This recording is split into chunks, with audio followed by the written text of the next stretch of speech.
penonton Sofi Nafi Talks, menjelang akhir pekan Jumat Agung dan Paskah, saya punya narasumber yang sangat penting dalam kehidupan keluarga kami. Bobby Febian, singer-songwriter, lagu-lagu rohani yang awalnya adalah vokalis formasi Jikustik pertama sebelum Pongki masuk ke dalam band itu di awal karirnya. Bertahun-tahun kemudian lagu ciptaan Bobby justru menjadi lagu pertama yang kami nyanyikan sebagai suami istri ketika melayani di ladang Tuhan. Menarik kan? Selamat menonton!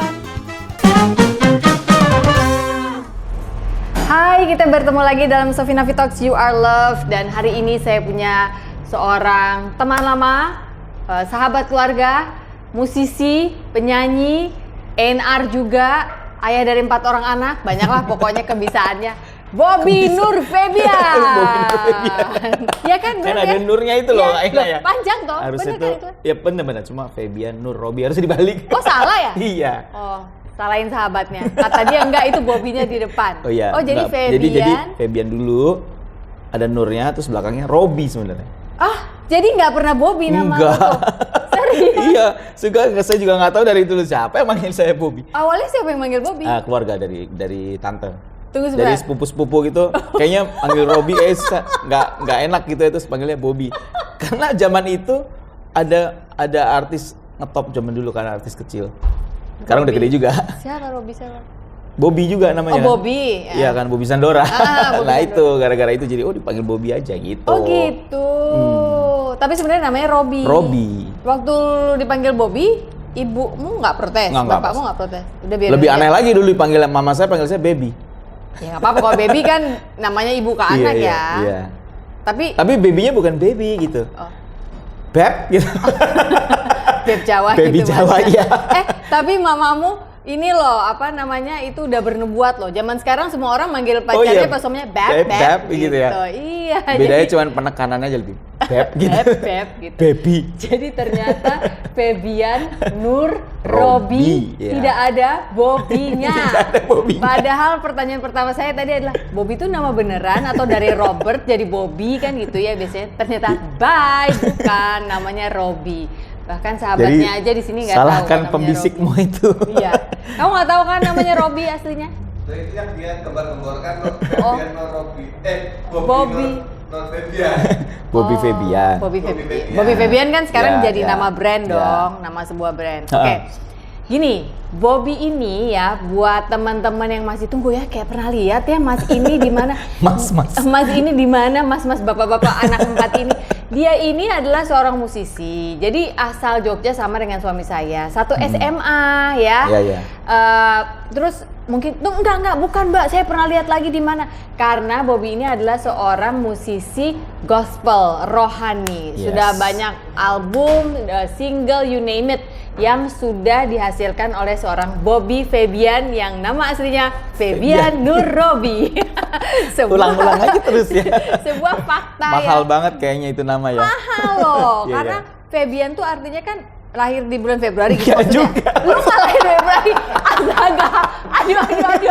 Jadi lu lahirnya tahun bulan jadi apa? jadi nggak juga, itu dia makanya Febian nggak lahir bulan Februari, jadi saya lahir Oktober kan. Cuman Nur Robi itu memang bagus. Nur itu artinya cahaya. Cahaya. Jadi Robi itu artinya cahaya dari Tuhan. Nur Robi itu cahaya dari Tuhan. Oh, Bener ya, gitu. gitu. Nah, cuma Febian ini kok memang agak menyalahi. Maksudnya nama saya itu Oktav Nur Robi gitu Lu maksudnya. jangan ngarang, Oktober. itu kan dikasih orang Iya, tahu Febian. iya, makanya. Tapi Febiannya artinya apa nggak tahu? Enggak, tapi akhirnya saya sekarang semua anak-anakku aku kasih nama Febian di belakangnya. Oh iya. Jadi karena kan Jadi gue ngerasa marga ya? nggak punya Marga gitu, kan, jadi anak-anakku tak family kasih name. supaya jelas gitu anak siapa gitu. Iya. Moga-moga mereka baik-baik semua ya, kalau Iya. ya baik-baik semua deh. Iya, baik dong. Amin. Anak-anaknya Bobby baik-baik. Bobby dan Lia, ya, Ya. istri namanya Lia. Jadi, oke. Oh iya benar, saya udah ingat sekarang siapa. Nah, tapi apakah Anda tahu bahwa dulu waktu satu SMA dengan Pongki Barata ya, mereka ini tergabung dalam sebuah vokal group di Bosa. Tapi katanya, menurut suami saya nih, silakan Anda boleh konfirmasi. Katanya Iya. jarang masuk karena lebih suka main bola. Dia terlalu, itulah nggak enaknya punya sahabat. Iya, dia terlalu banyak tahu. Dia terlalu banyak Suruh tahu. diam aja dia. Ya tapi bener nggak? Iya, jadi kalau pas waktu-waktunya latihan itu saya lebih ngalahin latihan bola sebenarnya. Bukan nggak pernah datang, tapi kebanyakan latihan nggak. Aduh, pas jam bola lagi gitu. Jadi aku selalu ngalahin yang bola aja pokoknya. Tapi akhirnya jadi penyanyi, jadi musisi. Iya, karena nggak boleh sama mamaku. Main Apa? bola. Ngapain? Oh, main nggak boleh main nggak bola boleh. karena Takut copot kakinya katanya gitu. Jangan main bola kau, nanti copot kakimu gitu. Aku bilang, emang gua knockdown. oh gitu. Iya. Mamanya ini orang Batak, Bor Simanjuntak. Jadi sebenarnya kalau orang Batak yang nonton tahu kalau harusnya kami Pariban, Iya, ya Pariban. kan? Harusnya kami Pariban. Berarti kau ambil jatahnya Iya. Dia Pongki. ambil jatah saya. Dia ambil jatahmu, ya bener ya. Iya. Berarti sekarang manggil Gitu. abang dan kakak Abang dan gitu kakak, deh iya. kalau di Batak. Iya. Gitu deh pokoknya. Iya. Jangan salah manggil, takut yang batotek di sini nanti komen di bawah, saya bingung menjelaskannya. Iya, Oke, iya. jadi mama Borjuntak. Papa Jawa. Kalau papa tuh Jawa. Jawa, ya. Asli Jogja. Jogja. Oh gitu. Jogjais. Jogjais banget ya. Oke. Iya. Oke. Kalau mama sekarang masih ada nggak sih? Mama masih ada. Mama di Jogja. Di Papa Jogja. udah meninggal. Udah nggak ada ya. Oke. Jadi katanya dulu sering bolos. Nah, tapi gini, ada yang menarik lagi. Mereka ini ya namanya waktu SMA misalnya sering ngeband, sering ini, sering itu gitu ya, bikin band di sana, bikin band di sini. Rupanya Bobby ini pernah zaman nongkrong di Jeronimo FM, bener ya? Ikut Jeronimo Band dan G-Tribe rap. G-Tribe ya. Masih bisa nge-rap, Bapak? Masih dikit kayak. Coba kasihlah sedikit. Dulu ada lagu kita judulnya Hari Berlalu. Ya. Hari berlalu, tanpa ku sadar di dalam hidupku, ku hanya menjalani tanpa tujuan yang pasti. Lupa. Tapi kira-kira gitulah. Tapi dari Gak latih nge-rap Jeronimo aku ini, bikin lagu-lagu rap juga waktu itu. Jadi namanya juga ABG ya, jadi Iya. mencari jati diri mungkin Betul. ya saat itu. Tapi I think it's better today karena dia adalah seorang singer-songwriter yang luar biasa sekali guys. Jadi berawal lah di Jeronimo itu, terus ikut membentuk G-Plugged. G-Plug. Ya, G-Plugged, G-Plug. bukan G-Plug ya. G-Plugged itu Awalnya G Unplug sebenarnya tuh. tapi Terus panjang amat G Unplug, jadi G-Plug. G-Plugged. Plug gitu kan dari Unplug. Si G-Plugged inilah cikal bakalnya G-Kustik. G-Kustik. Ya. Berarti waktu itu vokalisnya Bobby udah. Ya, ada saya. Sama dulu pertama kali ada namanya Mas Pulung. Terus ada Henry Budi Dharma. Oh, gitar. Ya, Henry Henry Budi Dharma. Nah, itu sebenarnya awalnya tuh. Jadi kita manggung di mall gitu awalnya gitu. Jadi awalnya tuh G-Plug, terus kan G-Plug kok kayaknya kurang bagus ya. Kita ganti G-Coustic. G-Coustic gitu. G-Coustic. Ya. Jadi akustik yang bermain di nada dasar G gitu ya. Bukan G, itu Jeronimo maksudnya. Oh, Jeronimo. Iya, Oke. Jeronimo. Kirain nggak bisa transpose Pak bandnya di situ aja mainnya enggak ya? Jeronimo. Nah, setelah itu saya udah nggak tahu lagi tuh, tiba-tiba kan Gila. udah saya delegasikan kepada sahabat saya. Nah, ini menarik nih. Kalau nggak ada yang namanya Bobby Febian ini, tidak akan ada yang namanya Pongki G-Kustik ya. Aku nggak ngomong Pongki Barata akan selalu ada kan, dilahirkan oleh ayah ibunya gitu kan. Tapi kalau tidak ada Bobby Febian, tidak akan ada yang namanya Pongki G-Kustik karena di tengah-tengah dia membentuk dan aktif dengan band G-Coustik G-Coustik, itu, belum jadi G-Coustik J-I-K-U-S-T-I-K, masih G-Coustik. Tiba-tiba dapat panggilan ke Jakarta. Sebentar, sebelum kita bicara soal panggilan ya. Jadi dia panggil lah kawannya ini kan, yang dari SMA itu, si Pongki ini. Kau gantikanlah aku sebagai vokalis. Yeah. And the rest is history. Akhirnya Pongki tergabung Yeah. dalam G-Kustik dan akhirnya keluar dari G-Kustik juga dan sekarang mempunyai brand sendiri yaitu Pongki Barata. Yeah. But let's get back to your story. Jadi mendapat panggilan ke Jakarta. Emang yang manggil siapa, Bu? Bukan, maksudnya bukan dapat panggilan ke Jakarta. Jadi saya itu tahun 97 kan. Saya ngerasa secara spiritual aku ngalami sesuatu gitu. Which is itu kayak apa ya, mengubah hidup saya gitu kan. Saya ngalami apa, kalau dalam bahasa kita kan lahir baru lah ya. Terus kemudian saya ngalami sebuah panggilan di mana saya harus melayani musik yang ada di dunia, di gereja atau di dunia kekristenan. Jadi ya saya waktu itu memberikan semuanya ke situ, fokus saya akhirnya 100%. 100%. Dan Aku ingat Pongki datang waktu itu berdua sama temanku satu lagi namanya Iqbal kalau nggak salah ya. Bener ya Pong ya? Itu ke rumah terus dia nanya, kamu kenapa gitu kan? Saya bilang saya juga nggak bisa jelasin karena segala sesuatu yang sifatnya spiritual gitu, yang kena di batin, yang kena di apa ya namanya spirit ya, roh gitu ya. Spirit, iya. Itu memang unexplainable gitu. Somehow kita ngerasainnya terlalu dalam sehingga kita juga nggak tahu secara kata-kata kita ngejelasinnya gimana. Ya udah, dan mungkin mereka pada saat itu juga nggak terlalu puas dengan jawaban saya sih ya. Tapi saya cuma bilang bahwa ini apa yang saya alami, saya nggak bisa jelasin. Mungkin one day kamu sendiri akan ngalamin, saya nggak tahu ya. Ya udah, habis itu Pong titiplah Jigustik kamu aja lah gitu. Karena kalau saya sama Pongki yang pertama udah deket sekali. Dari SMA kita udah ngeband, ngamen, bukan cuma vokal grup, kita ngamen sama-sama. Itu saya inget sama Pongki, ngamen dibayar 10.000 tuh semalam ya. Terus kemudian selera musik kita juga sama ya kan. Kadang-kadang aku bikin lagu, orang bilang ini lagunya Pongki ya gitu kan. Iya. Ya kan, jadi memang kayak apa ya, secara musik kita deket gitu. Ya. Salah satu kesamaannya di situ.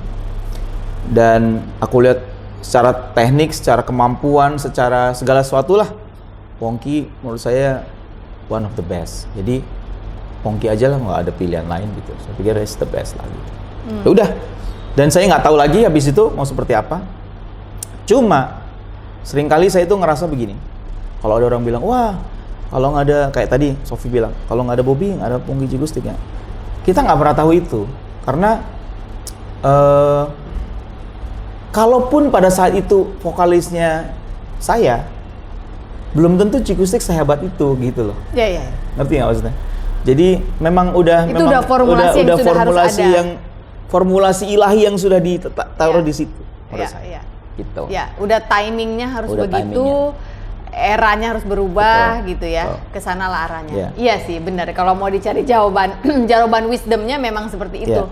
Jawaban easy-nya gitu ya untuk selalu kalau misalnya ngeliat Bobby itu aku selalu mikir, ini kalau orang ini nggak dipindahkan Tuhan pada saat itu, tetap aja yang namanya Pongki Jigustik nggak ada gitu. Mungkin dia entah band lain atau apa, tapi kan nggak, it's all written. Udah kalau kata orang dunia, written in the stars gitu ya. Nah, tapi ketika tadi gue nanya dapat panggilan dari Jakarta, justru pertanyaan gue adalah panggilan tuh panggilan, Bob. Maksudnya lu denger apa gitu? Lu bisa cerita nggak sih? Enggak, itu kan maksudnya pada saat itu kan gue memberikan hidup gue untuk melayani Tuhan kan gitu kan. Itu tahun 97. Dan sementara umur? Gak apa-apa kali orang melakukan matematikanya. Kan pengen tahu di usia 20-an lah ya. 20 awal. Iya. 20 awal. Itu 97. Jadi kemudian saya baru pindah Jakarta itu tahun 2000. Oke. Jadi within 3 years ya aku di Jogja aja. Maksudnya sibuk dengan musik gereja yang ada di Jogja aja. Musik gereja itu maksudnya kamu melayani di sebuah gereja atau sebuah gereja. Udah rekaman? Enggak, saya mau rekaman, saya mau enggak rekaman, tapi kebetulan saya tuh bikin grup band juga baru, namanya One Way kan. Iya. Bikin band One Way ini kebetulan. Bobby One Way ya, buat makanya yang tahu ya. Orang panggil saya Bobby One Way. Dan di situ tuh udah mulai bikin lagu, tapi nggak berpikir untuk kayak go nasional gitu, nggak berpikir kayak gitu. Cuman pengen kayak ini buat apa sih, buat kesatuan kita aja lah, kita bikin lagu yuk gitu. Siapa tahu ini lagu-lagu. Waktu itu udah Tommy itu isinya, One Way. Belum. Oh, belum. Jadi Tommy itu masih, kita ketemu Tommy di Jakarta. Oh, Jakarta malah. Padahal Tommy orang Solo. Tommy orang Solo yang merantau ke Jakarta duluan. Jadi One Way, kemudian kita bikin lagu. Nah, suatu kali datanglah band dari Jakarta namanya VOG. Konser di Jogja. Konser kita opening. Nah, dari situ kita mulai kayak, itu tahun berapa ya, 98 ya. Terus kita mulai kayak ternyata oke juga nih band ini, kita bisa potensial juga nih gitu. Mereka juga bilang, waktu itu Frankie Siombing, Sidney Mohede dan sebagainya, Sari semua orang kira, ini band potensial loh gitu. Kakak gitu. Akhirnya dari situ kita kayak, iya, gimana kalau kita coba seriusin bandnya gitu. Akhirnya bener, kebetulan karena saya memang penulis lagu, ya mostly lagunya lagu-lagu saya gitu situ. Jadi gue bikin banyak lagu di situ, bawalah ke Jakarta. Tahun 2000 itu sebenarnya gara-garanya awalnya Frankie sih yang ngomong. Frankie Siombing. Frankie Siombing. Lu kayaknya potensi lu kayaknya mending Jakarta deh gitu. Kalau dulu kan sangat centralized Everything banget is kan. Jakarta. Semua Jakarta. Jadi akhirnya gue duluan tuh berangkat Jakarta. Dari semua Teman-teman One Way itu. One Way itu. Oh, jadi One Way ini Jogja base. Jogja base. Karena mereka dulu anak-anak luar yang sekolah di Jogja. Termasuk Henry juga. Walaupun dia orang Jakarta asli. Iya. Yaudah di situ pindahlah. Saya ke Jakarta ikut Frankie Siombing. Nah, ikut tinggal, Bob? Ikut tinggal di rumah dia. Terus ya belajar lah industri musik rohani karena dia kan duluan kan ya. Awalnya jadi backing vokal gitu ya. Backing vokalnya Bang Frankie? Backing vokalnya Bang Frankie, Jacqueline Celose, banyak lah waktu diajakin itu. Diajakin pokoknya. Frankie Siombing ini adalah seorang musisi rohani. Ya. Kalau teman-teman tahu Petra Siombing, nah ini bapaknya. Ini bapaknya. Ada Petra, ada band. Petra, ya, ada band. Petra, ada band. Band Ya. juga sekarang mengikuti jejak Ya. Petra dan bapaknya di Betul, musik dan musik. juga ada adiknya yang paling kecil Iva. Iva. Ya. Oke, tunggu sebentar. Jadi waktu itu pindah ikut tinggal di sana, udah ada tuh anak-anak itu ya. Berarti mereka masih kecil-kecil. Petra, Ya, ada band dan Petra sama band Iva. masih kecil-kecil. Oke. Petra masih 8 tahun, band masih 4 tahun kalau nggak Oke. salah. Jadi tinggal di rumah itu. Oke. Oh dulu pas kan kalau di dunia rohani nih Frankie Siombing pada zaman itu kan top banget kan. Iya. Terus gue yang kayak GR banget itu, lu tinggal di rumah gue aja gitu kan. Waduh, itu gue GR banget. Oh gila, gue tinggal di tempat artis nih. Gitu kan. Waduh, gue cerita gue tinggal di rumah Frankie Siombing. Padahal belum kesana. Gue pikir rumahnya kan, wah pasti. Pas datang, hah? Artis rohani kok gede gitu ya. Rumahnya, gue tidur di mana? Rumahnya kecil 1, 2, banyak juga yang ditampung di situ. Oh, jadi kamu nggak sendiri. Ternyata aku tidak sendiri. Ternyata kamu tidak sespesial. Aku tidak Kopi sespesial you. itu. Gue tidur begini pagi-pagi, ada anjing lagi. Kan maksudnya kan nggak selalu di kasur. Kadang-kadang Iya. kita tidur pakai koran di lantai. Karena banyak orang kan. Oh, banyak. Mm-mm. Itu musisi semua enggak? Macam-macam Enggak, aja anak-anak, ditampung Bang anak-anak Frankie. tampungannya Bang Frankie. Ada anak jalanan, ada anak. Pokoknya gitulah. Banyak lah. Karena kan dia ngelayani banyak anak. Betul. Muda kan. Iya. Dan berapa tahun tuh, Bob? Nggak lama, kira-kira cuma berapa bulan gitu. Kemudian teman-teman nyusul, Henry sama si waktu itu almarhum Titis ya dari Yeah. Jogja nyusul. Terus kita akhirnya disewain kayak pavilion gitu, rumah kecil yang 3x7 gitu, kecil banget. 3x6 atau 3x7 aku lupa. Cuman satu Bertiga kamar, lah di situ. ada kamar mandinya, ya kayak gitulah, pavilion. Rock and Rumah-rumah roll kontrakan banget ya? gitu loh.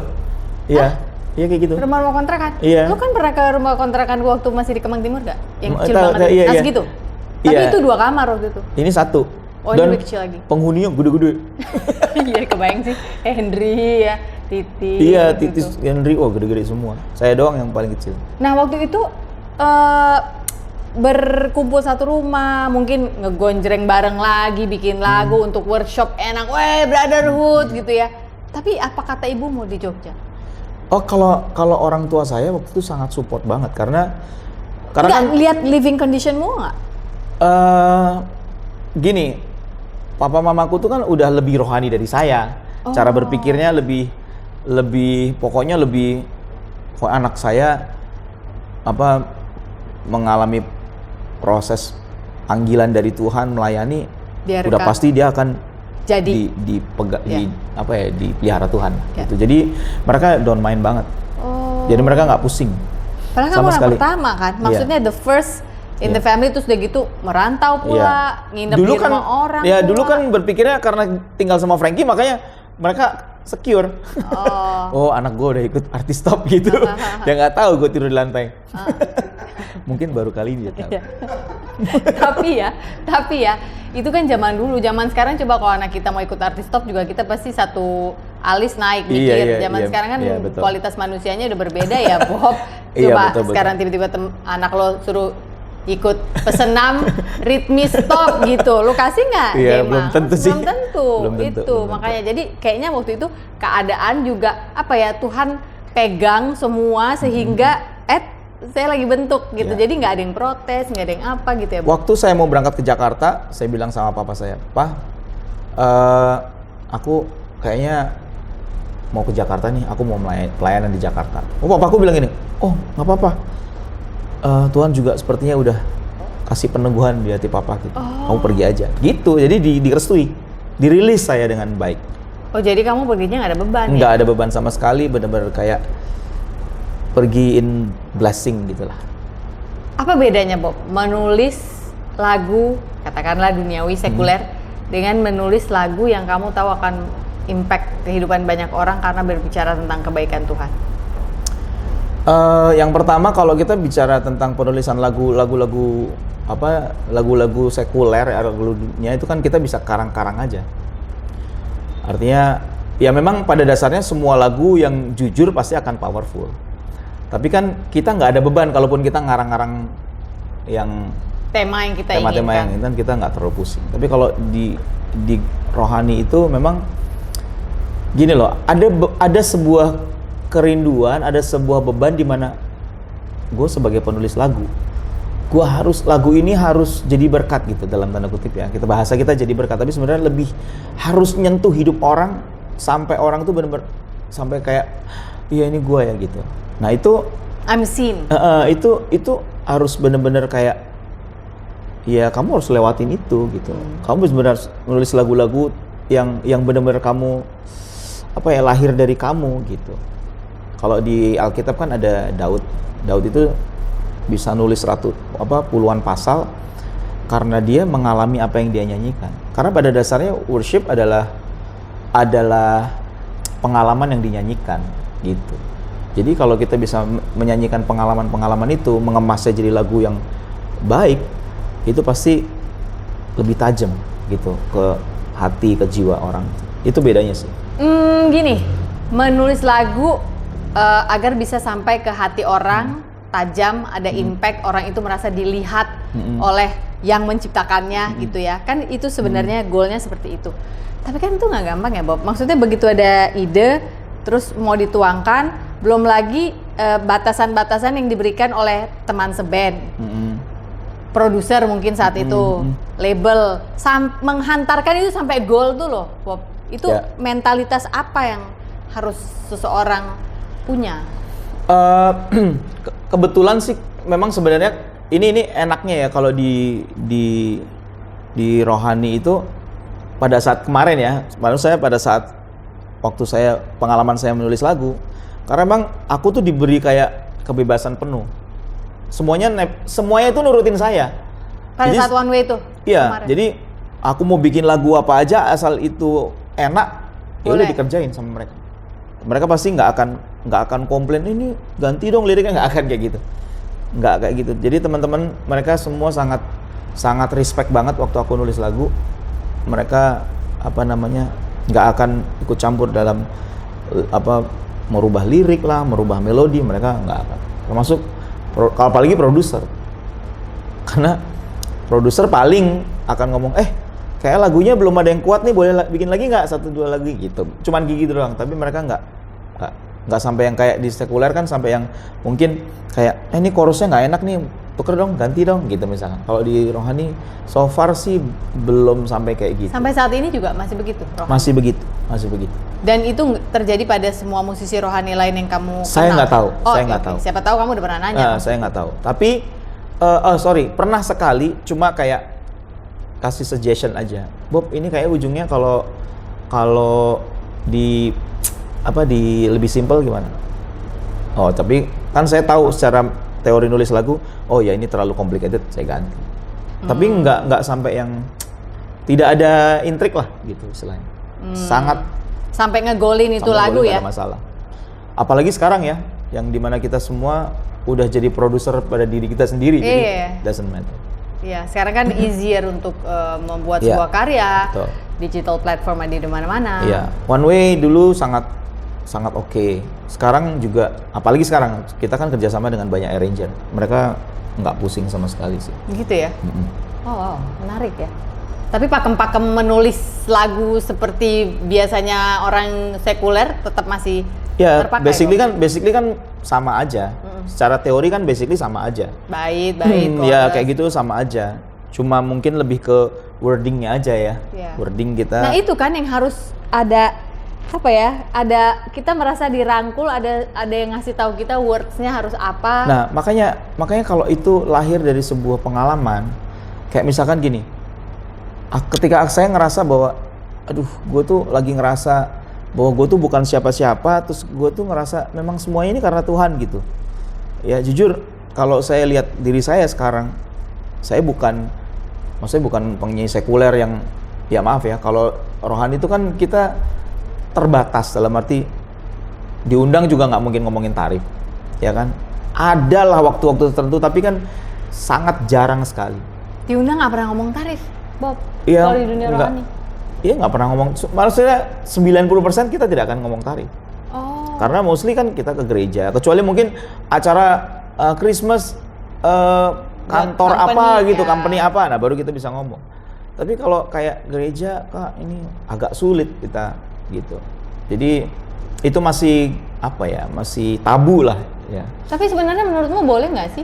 Ketika seseorang itu adalah musisi kan dia hidup dari situ sebenarnya. Kalau mau dilihat dari angle itu ya. Iya, betul. Makanya ini cara pandang yang berbeda. Jadi kita mandang dari sini, orang mandang dari sana. Kalau kita mandang dari sini, saya setuju, memang harus. Karena waktu yang dikorbankan, kemudian potensinya, talentanya itu memang harus dihargai. Iya dong. Dan kalau memang kita orang Kristen yang benar, anak Tuhan yang benar, harusnya menghargai. kita ya, hargai. harusnya appreciate lebih besar ya. Iya. Nah, cuman sekali lagi, kalau saya pribadi, saya selalu punya prinsip ya, kalau saya bisa blessing orang lebih ya saya akan blessing. Kalau enggak, ya saya akan ngomong. Tapi kalau tiba-tiba saya dimanfaatkan, ya sudah, gitu aja. Saya nggak akan nuntut lebih banyak. Tapi Itu kamu prinsip tetap saya. perform, Tetap perform, show up. tetap. Karena prinsipnya kan kalau bedanya, kalau di rohani itu kan kita nyanyi itu kan bukan cuma buat orang. Betul, buat Tuhan ya. Iya Membawa kan? orang kepada Iya, membawa kasih orang Tuhan kepada ya. kasih Tuhan kan. Jadi ya udah, nggak apa-apa, urusan dia aja. Kita nggak akan miskin juga kalau dikerjain sama orang gitu. Ya repotnya cuman kalau misalkan diresein soal tiket gitu. Saya pernah pergi ke luar pulau sejauh banget gitu, pas udah mau pulang, wah tiketnya belum ada, nggak bisa pulang, ya kayak gitu-gitu. Pernah juga. Kurang transparan ya, Ya, nggak ngasih kurang tahu, transparan. tiba-tiba nggak Nah, bisa pulang. Itu Ya kan. masalahnya cuman itu.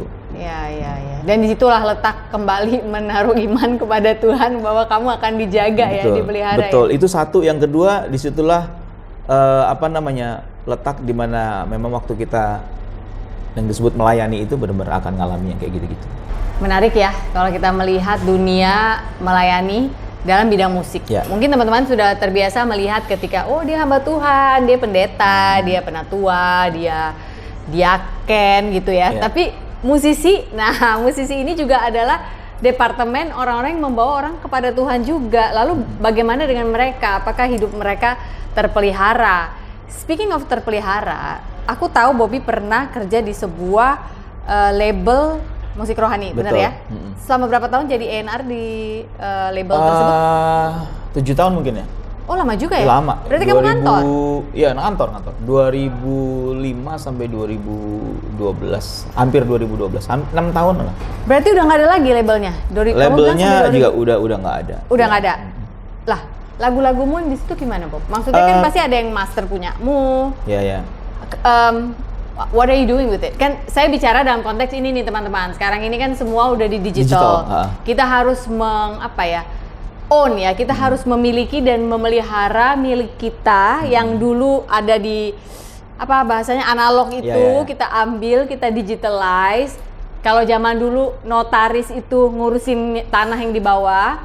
Menurut saya zaman sekarang itu lawyer itu juga harus ngurusin apa yang ada di cloud karena sekarang kan semua ada di cloud. Nah, udah di cloudin belum? Sebagian ada yang sudah di cloud, Okay. yang memang itu punya saya. Tapi sebagian ya memang harus diurus, harus dimintain izin. Kalau misalkan agak mentok, ya saya reproduce lagi. Atau lagu-lagunya lagu-laguku juga kan. Jadi nggak ada masalah sih. Sebagian lagu-lagunya memang udah direproduce dan udah dimasukin ke digital. Karena kan sejatinya walaupun kamu bilang saya dipelihara Tuhan, saya pelayan Tuhan, tapi kan tidak mengingkari bahwa semua hasil kerjamu musik itu juga adalah talenta dari Tuhan yang kamu Betul. juga bagianmu juga harus memelihara itu Betul, gitu kan. betul. Jadi can you live off pendapatan dari musik rohani ini kalau menurut Bobby untuk ngasih makan anak istri misalnya? Enggak, ini gue Iya, langsung iya. aja nanyanya karena Iya. banyak nih teman-teman yang saya juga musisi rohani Kak, Iya, saya iya. gimana cara Iya. hidupnya gitu? Iya, memang kalau kita hanya mengandalkan dari, karena industrinya kan beda ya, industri rohani sama, kita bicara industri dulu Iya, ya, iya. industri musiknya itu kan beda, artinya jauh lebih kecil lah dibanding kalau kita sekuler ya. Karena kalau industri itu kan nggak cuma bicara soal bikin musik terus bikin single keluarin digital, kan nggak cuma itu. Dia bicara tentang ada off air, Ya. ada apa namanya, Promo ada lagi. promo lah segala macam itu kan. Bagaimana supaya dipasang di playlistnya Bener. si Spotify misalnya Iya. gitu ya. Jadi secara keseluruhan itu tetap secara value tetap akan lebih kecil daripada ini, dan ya memang harus diakui nggak gampang. Kalau saya kebetulan puji Tuhan ya, artinya banyak pelayanan yang mensupport, artinya banyak diundang orang lah ya. Oh, so far masih dari situ ya, Masih the biggest. diundang. The biggestnya masih tetap di situ. Ininya ya apa? Income-nya tetap ada di situ. Oke. Ha. Walaupun jujur pengennya sih, cita-cita saya sih pengen punya sesuatu yang lain yang supaya nggak bergantung sama itu. Iya, iya. Karena gimana pun juga kan saya nggak tahu nih teman-teman di sini ada yang mungkin setuju atau enggak ya. Tapi kalau saya pribadi, saya ngerasa bahwa ketika kita menggantungkan di situ, itu ngejaga hatinya itu lebih sulit sih. Karena batasannya tipis banget. Iya. Iya sih. Sangat tipis banget untuk bilang oh ya oke. Tapi di satu sisi, aduh gue benernya butuh nih. Gitu. Tapi kan kita nggak bisa minta. Aduh, lama-lama jadi Kan udah ngarep. jauh ke daerahmu. Iya, lama-lama jadi Bisa ngarep kan. cuma, Nah, ketika udah ngarep kan jadi keliru posisi hatinya. Iya. Lu katanya Melayani. melayani, kok lu jadi ngarep gitu. Jadi ngitung gitu ya. Jadi ngitung. Tapi lebih baik kan mendingan saya melakukan sesuatu, let's say bisnis atau misalkan musik di tempat yang lain, tapi aku nggak pusing gitu. Kalau lain ya udah jalan aja gitu. Karena aku udah secure dengan ini gitu. Kamu jelasin ke istri gimana tuh, Bob? Istri saya sangat ini banget sih, sangat ngerti banget. Jadi dia sangat maksudnya dia kalau mau dengan cara ini juga dia mengerti, tapi kemudian kalau dengan cara yang lain juga dia juga sangat mengerti. Lia, istri Bobby ini adalah seorang perempuan karir. Waktu bertemu dengan Bobby, bekerja di sebuah majalah ibu kota besar ya. She had Editor. a very good career. Orang yang sangat pandai, tidak hanya pandai pemikirannya, tapi juga bergaulnya gitu ya. Fashion sense-nya juga tinggi. Waktu awal-awal mau menikahi Lia itu kamu bilang apa? Sampai dia berani untuk oke deh, I'm gonna marry this gospel musician yang gimana ya? Ini aku ngomong duniawi nih. Iya, Namanya iya. di mana-mana perempuan. Oke, nggak usah deh perempuan, anakmu aja lah misalnya Iya. Jema. Kan kamu pasti ngajarin dong. Iya. Nanti kalau pacarmu lihat ya pekerjaannya apa. Iya kan, Bob? Iya, saya ngajarin kok anak saya. Ya, jadi waktu awal tuh ngomong apa sama Lia? Kok Lia bisa, ya deh let's do this gitu. Saya rasa itu Lia waktu itu dibutakan rokok. Karena jujur ya, maksudnya saya juga bingung kenapa dia mau ya sama saya ya gitu. Kan Nggak berarti Bobby jelek loh maksudnya. Iya. Maksudnya gini, perempuan manapun ya, mau calon yang datang mau seganteng apa, begitu kerling suaranya merdu gitu, tetap aja mikir nanti kita makan apa, kan iya. pasti dong. Dulu nggak mikir dia. Oh, dia nggak mikir Sekarang baru dulu. mikir. Biasanya kan Luckily. gitu, cewek gitu kan. Awal-awal masih nggak mikir makan apa. Tapi ya basically dia mungkin cuma ngeliat bahwa ya dia percaya Tuhan aja, maksudnya gitu kali ya. Dia bilang semuanya kalau memang ini yang Tuhan taruh buat jadi suaminya, ya udah, kan dia yakin aja udah gitu. Saya juga nggak tahu nanya-nanya, kenapa ya kamu mau sama saya? Selalu Kamu jawabannya itu dibutakan Roh Kudus. Dia yang ngomong sendiri. Iya, bercanda. Oh. Tapi dia nggak pernah, maksudnya dia nggak pernah apa ya? Ya gitulah. Kalau ditanya pasti bercandaannya begitu. Nah dulu Ria menerangkan ke orang tuanya gimana? Ini loh, gini, Ma, Pak, ini aku ada pacar, kayaknya serius musisi. Membawa pulang musisi ke rumah aja udah sulit. Musisi rohani lagi gitu kan, lebih oke, gimana nih anakku? Jadi dulu itu tuh momennya tuh pas banget. Jadi memang awalnya kita ditolak. Maksudnya saya nggak disetujui lah ya. Wah, terus ya biasalah. Yang kong ini kok dibanding gitu kan maksudnya. Tapi tiba-tiba ada satu momen, yaitu tiba-tiba saya dikontrak sama salah satu label. Dari nilai kontrak itu Bisa buat kawin. saya bisa beli rumah.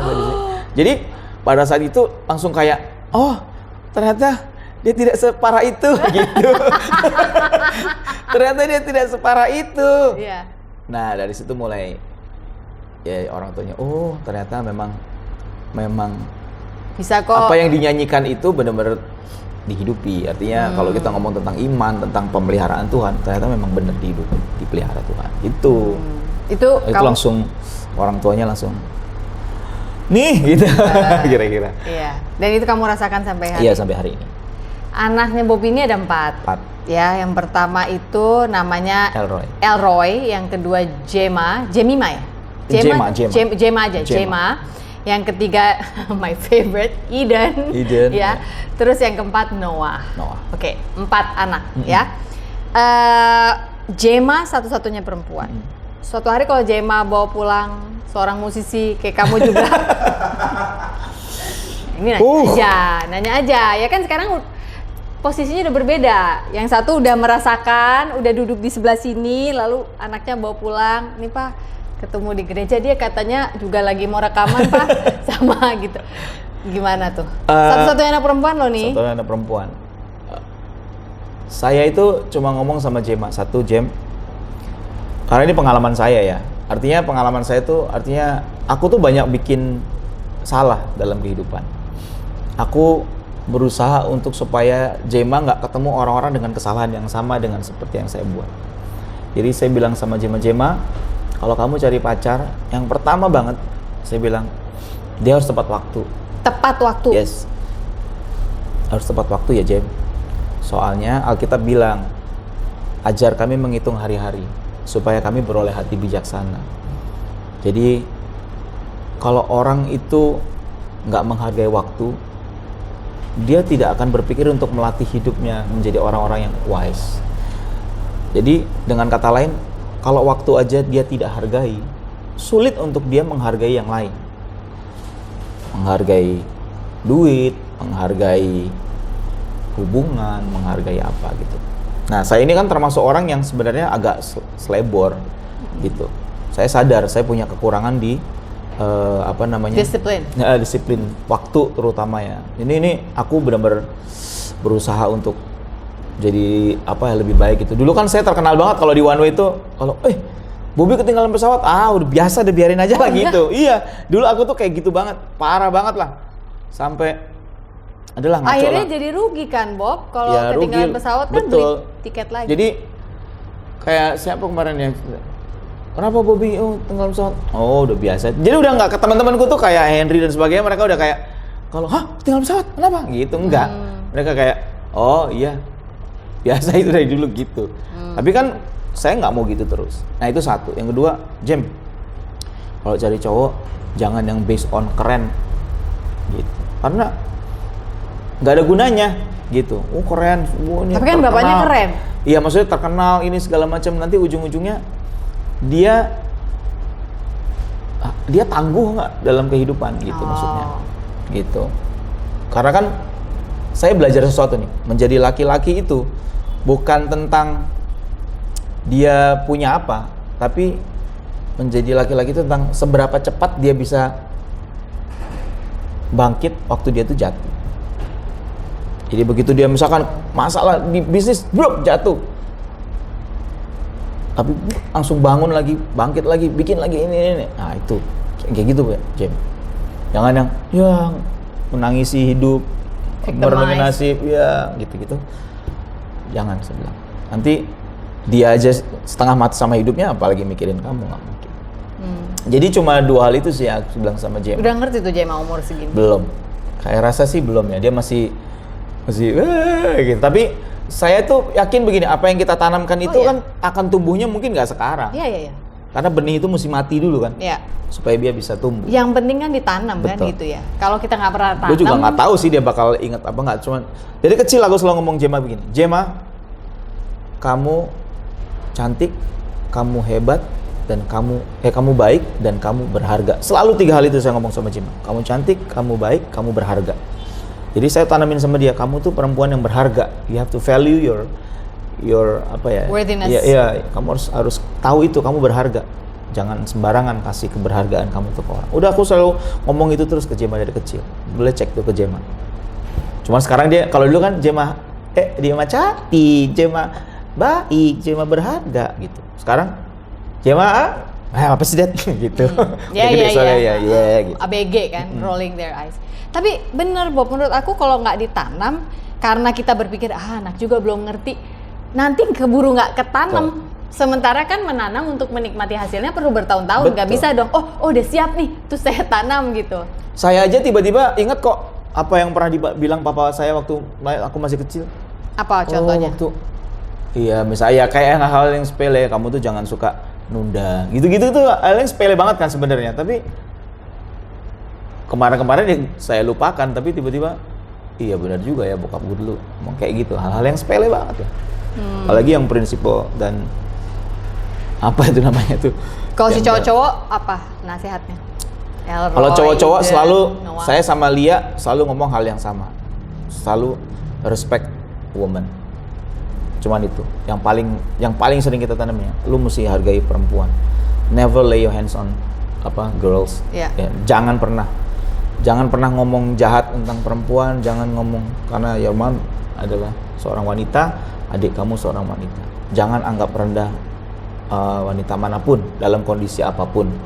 Tapi dengan gempuran sosial media kayak begini, susah nggak sih Bob menurutmu sebagai orang tua? Susah sih, tapi maksudnya kan sekali lagi tadi yang bilang kita mesti tanamin aja pokoknya. Bagian kita tuh nabur aja pokoknya, tabur terus ya, kasih tahu. Adalah waktu-waktu di mana mereka kan kalau ada di prank-prank apa segala macam. Dulu kan gitu, nonton prank. Nah, lucu nih, cobain. Lucu nih, padahal kan nggak sopan gitu. Ya. Ngerjain cewek apa segala macam. Ya, kita kasih tahu, kita nggak marah, cuma kita kasih tahu. Kalau mami diginiin gimana menurut kamu gitu. Ya udah cuman kayak gitu aja. Kita nggak pernah tahu, Sofi, seberapa besar impactnya ke mereka, tapi kita berdoa sih dan kita percaya ya, apa yang kita tabur itu nggak akan sia-sia gitu aja ke mereka, karena anak cowok khususnya. 4 anak loh soalnya di musim yang begini sibuk secara kita nggak keluar rumah aja online sibuk banget gitu kan. Memperhatikan 1 anak saja sudah sulit, apalagi Bobby dan Lia harus bekerja sama, 4-4-nya ini harus perhatikan satu persatu. Ditambah lagi dia orang hidup duniawi aja tantangannya banyak menurut saya, apalagi ketika dia sudah menetapkan hidupnya untuk melayani Tuhan. Saya yakin lebih banyak lagi tantangan karena hal-hal yang berusaha iblis lakukan supaya kamu lupakan purpose-mu untuk melayani itu ya biar goyang ya antara entah kamu sama Lia atau sama anak-anak gitu. Do you feel that way sejak menetapkan melayani goyangannya tambah? Ya sebenarnya ada aja. Saya pernah ada di satu masa di mana kayak disorientasi gitu. Jadi satu masa waktu di mana saya kayak gini loh. Orang melayani Tuhan kan belum tentu dia ketemu Tuhan, gitu. Karena itu nggak diukur dari situ ternyata, gitu. Setelah saya ada di sini baru saya ngerti, oh ternyata nggak diukur dari seberapa banyak pelayanan saya ya. Karena saking lama melayani, saya malah jadi lupa siapa yang saya layani. Karena saya terlalu sibuk dengan diri saya. Karena kan di situ ada karir juga, ada fame juga, gitu kan. Akhirnya yang saya kejar ya itu semua. kecuali Tuhan itu sendiri. Gitu. Jadi saya ngalami masa-masa itu, dan itu adalah masa-masa di mana saya itu benar-benar kayak gimana sih kalau orang kehilangan purpose, bukan kehilangan tujuan sebenarnya, maaf, tapi lebih ke tersesat. Orang tersesat itu kan bukan nggak tahu tujuan, tapi nggak tahu dia lagi di mana gitu. Kok bisa sampai sini gitu ya tiba-tiba? Kok tiba-tiba kok di sini sih gitu. Kita asik sendiri, tiba-tiba loh orang-orang pada kemana nih? Kok di mana nih gitu. Nah, aku ngalami masa-masa itu di mana itu benar-benar kayak, aduh, itu apa ya? Itu parah banget. Parah dalam arti saya itu jadi kering, ya melayani, tapi kok saya jadi malah tambah capek, malah tambah nggak gairah ibadah, nggak kayak gitu. Jadi semuanya itu jadi kayak membebani saya, jadi kayak burn out gitu. Ya, ngasih tahu orang tentang kebaikan Tuhan lewat lagumu, ngajak orang ke Tuhan, tapi diri sendiri setelah taruh gitar kayak iya, gue iya, that's right. Gini-gini aja kayak gitu gitu. Iya, kayak gitu. Jadi aku pernah masa-masa itu. Nah, puji Tuhan tuh saya ngalami lagi encounter dengan Tuhan. Dan akhirnya itu lahirlah lagu-lagu Kristen katanya. Sampai ada Kristen katanya 2. Iya. Kristen katanya 1 dan Kristen katanya 2. Awalnya Kristen katanya itu karena apa? Kesel gitu ngeliat teman-teman seiman yang katanya Kristen, tapi ngetip orang pelit. Enggak, aku nggak lihat gitu. orang lain. Lihat diri sendiri. Itu tentang saya semua. Really? Iya, itu tentang aku. Jadi aku tuh nyanyi-nyanyi sendiri, menyanyikan kehidupan saya sendiri, gitu.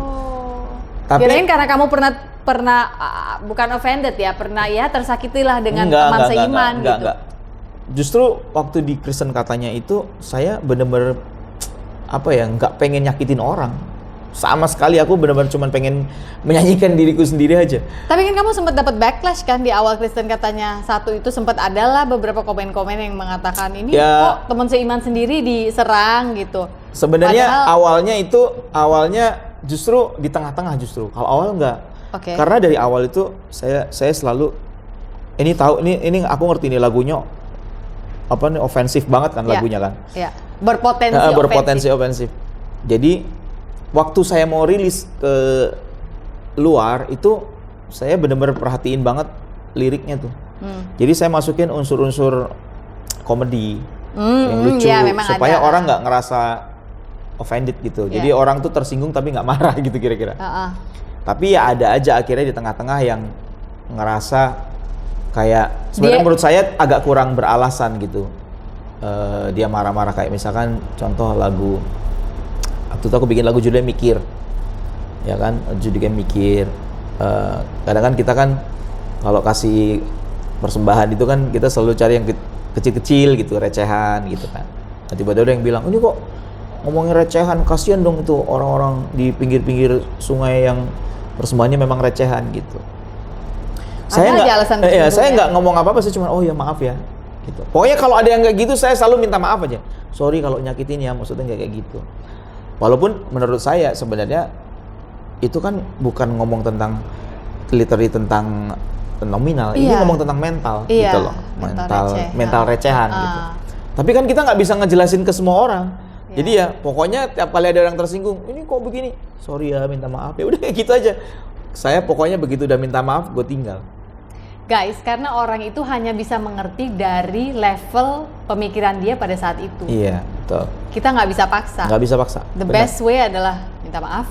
Iya. Mohon maaf ya. Saya pokoknya selalu bilang saya tidak bermaksud menyakiti siapapun, jadi minta maaf. Kalau ada orang-orang kaum marginal yang tersakiti, saya juga minta maaf. Saya bilang gitu.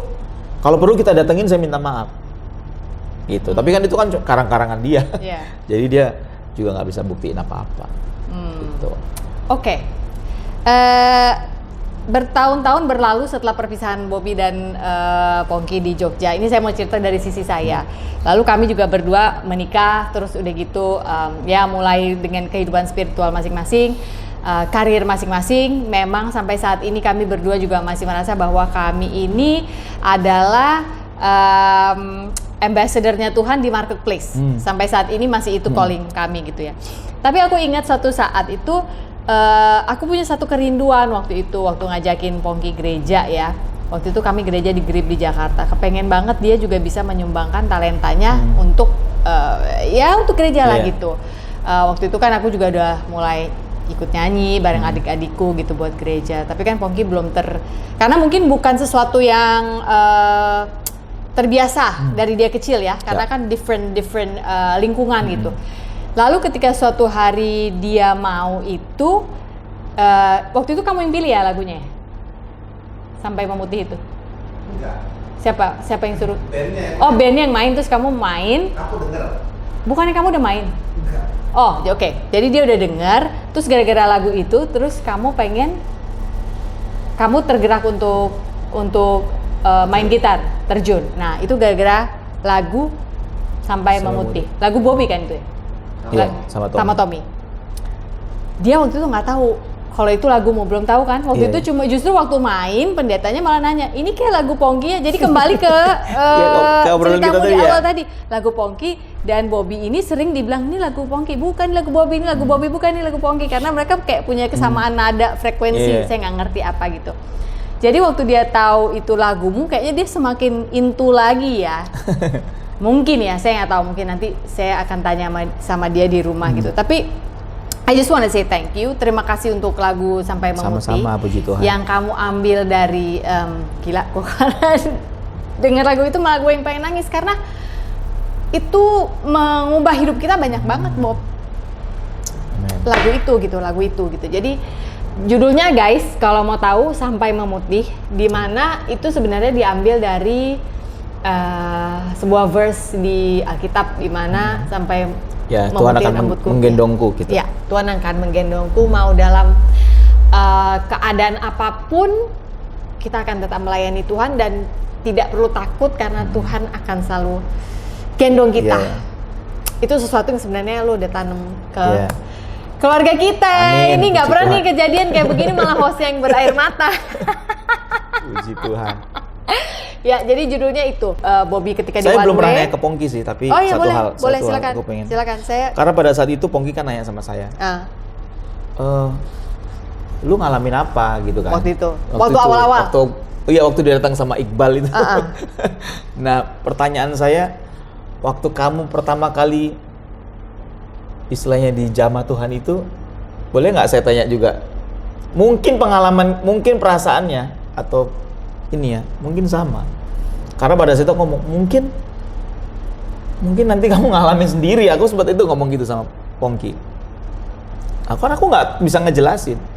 Kita mau jelasin juga kadang-kadang belum tentu nyampe Iya. loh deskripsinya. Makanya itu kan kayak Misteri ilahi, misteri ilahi. kalau kata Ari Lasso. Ya.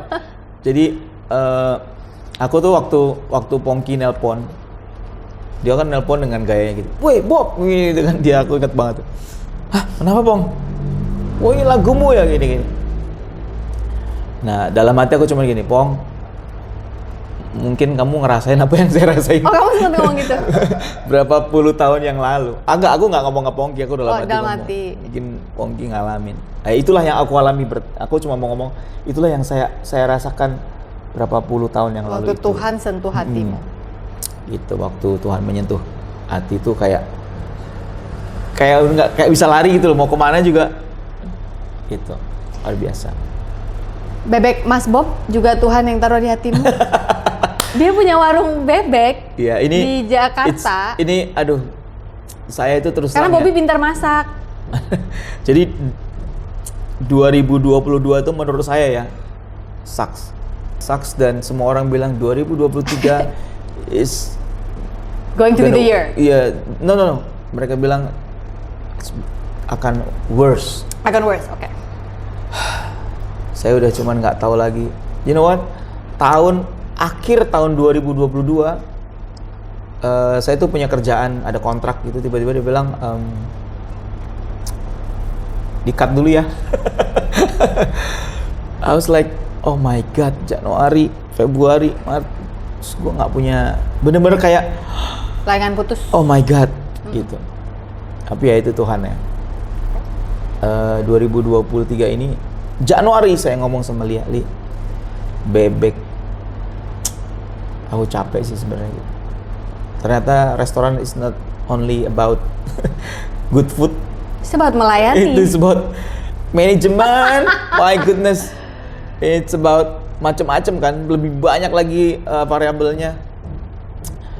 Saya bilang kayaknya nggak bisa nih. Saya sempat bilang sama karyawan, kalian mau nggak pegang bebek nih? Tapi pas sudah dijalani, wah kayak kalian nggak bisa. jangan, nggak tanggung jawab. Tapi akhirnya tahun 2023 ini tiba-tiba Tuhan tuh kayak apa ya, kasih tahu bahwa lu tuh dengerin gua, jangan dengerin orang gitu. Masa depan lu bukan sama mereka, masa depan lu bukan apa kata berita, masa depan lu bukan apa kata internet, masa depan lu tuh apa kata gua gitu. 2023 justru malah jadi saya banyak kontrak yang tadinya diputus dibalikin lagi. Terus kemudian ada kerjaan musik yang lain yang saya benar-benar di luar pemikiran saya. Tiba-tiba itu dibuka Tuhan juga. Terus kemudian bebek nih saya mau ngomongin bebek. Bebek tuh saya sebenarnya udah mungkin bulan kemarin itu adalah bulan terakhir tuh. Saya udah ngomong sama Lia, udahan. Karena kita udah nggak mungkin. Tiba-tiba kucuk ada orang yang calon investor. Iya. Oh ya. Yang nawarin untuk kerja sama. Belum terrealisasi 100% tapi sudah berjalan, let's say 50% udah jalan. Udah kayak oke, kita cari tempat, udah begitu. Udah brandnya udah di rebranding ininya, udah jadi tim udah dikumpulin, cuman tinggal nunggu kestabilan rasa supaya ini yang bakunya gini karena supaya ini bisa multiplikasi gitu iya, ya. Betul. Jadi itu Tuhan banget lah. Saya juga nggak ngerti. Saya tuh nggak pernah bikin proposal, disuruh bikin proposal ya Tuhan. Tapi udah bisa sekarang bikin proposal. Gak bisa. Saya ngerasa itu benar-benar Tuhan tuh. Tanya, diajarin Lia tuh. Proposal tuh mesti begini, ada visi, ada misi, ada strength, ada weakness, SWOT apa? SWOT. Gua nggak ngerti. Tapi akhirnya ya udah coba bikin kan. Visi jadi raja bebek di Indonesia gitu aku tulis. Jadi pengennya bebek buka di seluruh Indonesia. Saya kan nggak ngerti seberapa besar kekuatan calon partner saya ini, kan saya juga nggak ngerti. Pokoknya saya mau gitu aja. Ternyata mereka oke, ayo kita coba. Saya malah jadi kaget. Tuhan, apa-apaan nih? Bercandaan apa lagi nih Tuhan? Gitu. Tapi ya kayak gitu. Saya ngerasa 2023 yang dibilang worst itu justru membuat saya kaget. Walaupun sekali lagi satu hal yang saya belajar, berkat itu kan tanggung jawab. Berkat itu adalah tanggung jawab. Jadi kalau kita dikasih berkat, sebenarnya kita dikasih tanggung jawab. Iya. Karena Alkitab nggak pernah bilang kalau kamu setia pada uang kecil akan dikasih uang besar, kan nggak? Kalau kamu setia pada perkara kecil akan dikasih perkara besar. Artinya tanggung jawab kecil, tanggung jawab. Jadi berkat itu selalu tanggung jawab. Dikasih duit juga tanggung jawab. Iya. Dikasih pacar juga tanggung jawab, dikasih istri tanggung jawab. Semuanya kan harus disingkapi dengan tanggung jawab. Ketika tidak disingkapi dengan tanggung jawab, berkat jadi jerat. Jadi saya tahu nih, berarti tanggung jawabnya makin gede aja.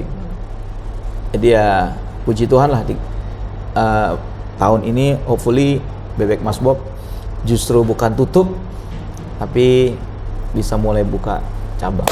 Amin. Men. Guys, kita doain sama-sama ya guys ya, supaya memang ini adalah jalannya Tuhan dan dilindungi dari distraction yang nggak perlu gitu ya. Bahwasannya Bobby bisa menulis mau jadi Raja Bebek satu Indonesia aja. Saya yakin sebenarnya itu Tuhan sudah titipkan juga di dalam hatimu. Kenapa kamu harus jadi Raja Bebek? Supaya lewat makananmu juga kamu bisa melayani orang lebih banyak lagi. Luar biasa sekali jadi Raja Bebek, sahabat kita Bapi. Nanti dia buka di balik, kita ikut. Tapi kemarin ketemu Mas Ari Lasso, dia kan Mas, begini. Mas Bebek katanya. Jadi kamu udah terkenal sebagai Mas Bebek. Ya nggak apa-apa lah ya. Artinya kan that's good dong. Someone identifies. Good branding ya. Iya, good branding kan. Karena pernah bikin lagu buat Lasso. Oh iya, bener. Ada ya lagunya Bobby buat Ari Lasso ya? Pandemi kemarin. Apa judulnya? Indonesia Pasti Bisa. Oh. Terus lagu itu gimana sekarang? Ya sekarang kan dipublish, masuk publishernya Aquarius ya. Masternya punyamu itu? Masternya bukan. Masternya punyanya si Cepat ya kalau nggak salah. Oh, jadi rights-nya, songwriting rights-nya ya, Ya, berarti tetap. ya, Aku yang tetap ada dapat di songwriting luar rights. biasa sekali. Seorang anak musisi rohani menulis lagu sekuler Indonesia Pasti Bisa Ya, Indonesia Pasti Bisa. untuk Ari Lasso yang langsung bernubuat di atas hidupnya Mas Bebe. Nah, berarti udah jadi nih kayaknya Amin. bebeknya gitu ya. Iya. Oke, kalau begitu aku mau minta satu aja deh dari Bobby sebelum kita tutup. Ada nggak sih yang mungkin Tuhan taruh di hatimu saat ini buat siapapun yang menonton? Karena tujuan dari Sofina Vitox ini sebenarnya adalah mereka mau nonton kapan aja, di musim hidup kapan aja, mau sekarang, mau 10 tahun lagi pun, kalau hopefully YouTube masih ada gitu ya, itu selalu akan membuat mereka mengingat bahwa mereka itu sangat dicintai oleh Tuhan yang menciptakan mereka. You are loved. That's why tagline-nya You are loved. Is there anything you'd like to say to them right now? Yang pertama, Tuhan itu selalu membawa kita dari season 1 ke season selanjutnya. Dan setiap kali Tuhan bawa kita, Tuhan tuh selalu ada bersama-sama dengan kita. Dia nggak pernah tinggalin kita. Dan dalam setiap hal dalam kehidupan kita, dia selalu kasih jalan. Ya, lewat semua proses kehidupan, dia selalu kasih jalan, selalu ada jalan keluar. Ya, badai kehidupan tuh ada expired date-nya. Ya. Dan kalau Tuhan kasih jalan, Tuhan itu selalu kasih yang namanya tujuan. Oke. Ya, dia nggak cuma kasih jalan, dia kasih purpose, dia kasih tujuan. Jadi selama kita sekarang taat, kita tetap ada dalam ini ya, guideline-nya Tuhan ya. Kita akan mencapai pada sebuah tujuan, bukan cuma tujuan sih, tapi tujuan yang terbaik dalam hidup kita. Gitu. Jadi teman-teman nggak perlu khawatir, ya Tuhan ada bersama-sama kita. Men, oke. Ingat itu ya teman-teman, hari ini bukan hari yang baik untuk menyerah. Katakan itu setiap hari. Sekali lagi, thank you banget Febian Nur Robi atau Bobby Febian, nama brandnya, yang adalah Raja Bebek di Indonesia. Indonesia pasti bisa, keluarga Febian pasti bisa. Amin. Kalau mereka bisa, Anda juga pasti bisa. Amin. Sampai bertemu di Sofina Vitox berikutnya. You are loved. Bye. Bye. Jangan lupa makan bebek ya.